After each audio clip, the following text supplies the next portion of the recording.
Hello friends, welcome once again to my channel. Today's lecture is on important MCQs on law of tort. जो exam के लिए very important MCQs है वो आज मैंने discuss किए हैं. The word tort has been derived from the Latin word tortum. Tort word जो है लैटिन वर्ड से डिराइव किया गया है. उसका कौन सा वर्ड है फिर वो tortum. The word tort has been derived from the Latin word tortum. Tort mean torts क्या है? Legal civil law. Tort means legal civil law of torts developed mainly through. Law of tort कैसा develop हो गया? तो with judicial decision से develop हो गया है. Law of torts developed from judicial decision. The main supporter of the theory that it is law of tort and not law of tort is Winfield.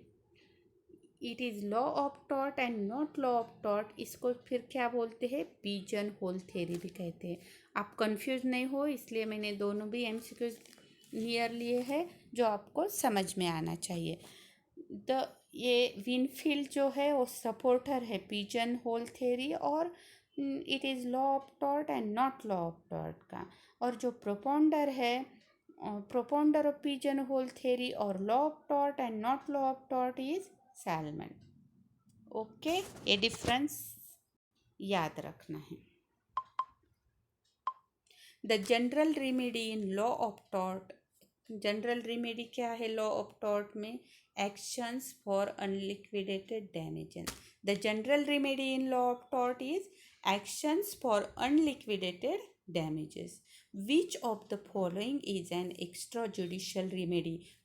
Following are the extrajudicial remedies. कौन कौन सी है? Expulsion of trespasser, re-entry on land, distress, damage, feasant. All the above. ये याद रखना है. Extrajudicial remedy कौन कौन सी है? for expulsion, re-entry, distress, all the above. ये सभी एक्स्ट्रा जुडिशियल रेमेडीज है. Liability in tort depends upon infringement of legal right. Liability torts में किस पे डिपेंड रहती है? तो फिर infringement of legal right. The maxim damnum sine injuria means damage और loss without infringement of legal right. Damnum sine ये दोनों भी बहुत इंपॉर्टेंट मैक्सिम्स है, इसे याद रखना है. The maxim damnum sine injuria means क्या है? डैमेज. डैमनम क्या मतलब? डैमेज और loss without infringement of legal right.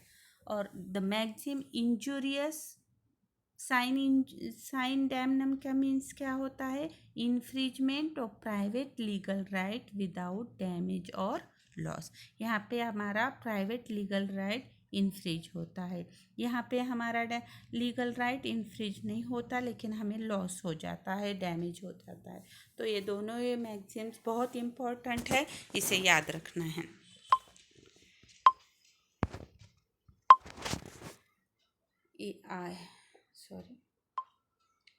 आई है. Injuria sine damnum relates to cases where there is a injuria sine damnum कौन से केसेस से रिलेटेड है? जहाँ violation of a legal private legal right. Violation of जहाँ legal right का violation होता है वहाँ पे injuria sine damnum relates to cases आते हैं. The cases of Asbe versus White recognized the principle of UB just EB remedium. It followed the Winfield theory. इस case में ये प्रिंसिपल जो है UB just EB remedium is followed in कौन से Winfield theory. The mental condition of the wrongdoer at the time of the wrongdoing is relevant in torts based on fault. Mental condition of the wrongdoer at the time of the wrongdoing.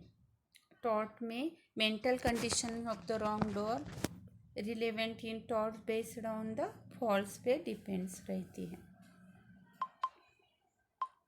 Act of God is also known by the name, act of God को दूसरा नाम क्या है? विस major, vis major, विस।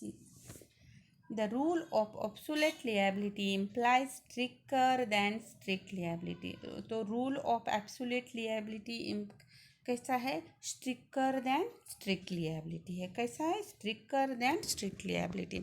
The absolute liability theory as the basis for liability in code for industrial injuries was propounded by, किसने किए है absolute liability theory? लाइबिलिटी इनको तो जस्टिस भागवती ने किए हैं। The rule of Rylands versus Fletcher is not applicable in vis major, vis major को another name क्या है?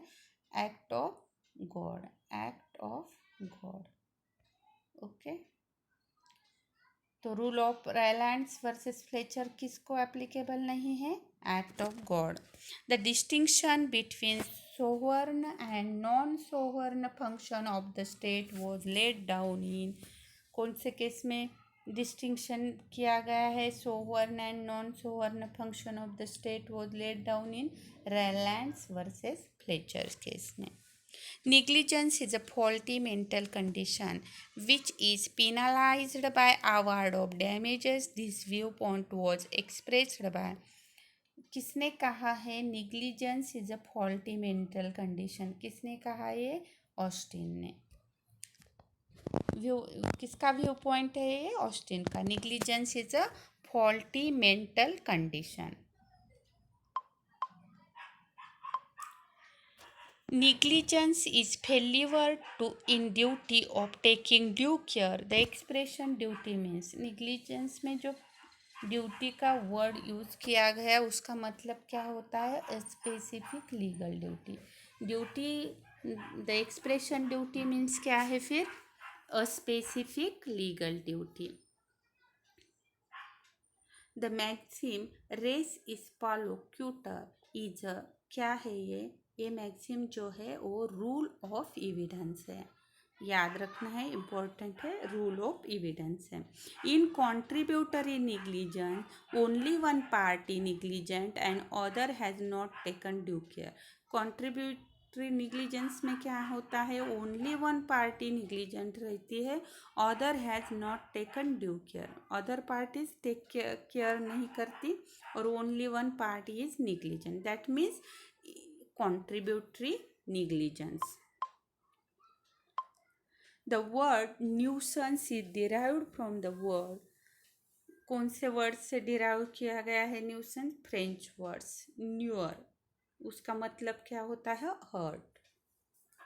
तो न्यूसेंस कौन सा वर्ड है? फ्रेंच वर्ड है, और हमारा टॉर्ट लैटिन वर्ड है। न्यूसेंस रिकॉग्नाइजेस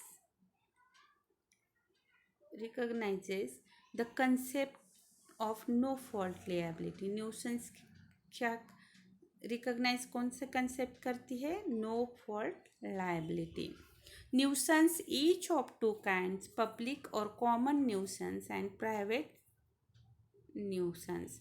न्यूसेंस कितने काइंड्स का है? न्यूसेंस पब्लिक और प्राइवेट न्यूसेंस है। पब्लिक को कॉमन न्यूसेंस भी कहता है। कन्फ्यूजन के लिए एग्ज़ाम में एमसीक्यूज़ में ऑप्शन में पब्लिक और प्राइवेट न्यूसेंस और एक में कॉमन न्यूसेंस भी है। हम पब्लिक और प्राइवेट को कर देते हैं आसानी से टिक मार्क, लेकिन ये याद रखना है यहाँ कॉमन, पब्लिक न्यूसेंस को कॉमन न्यूसेंस भी कहते हैं।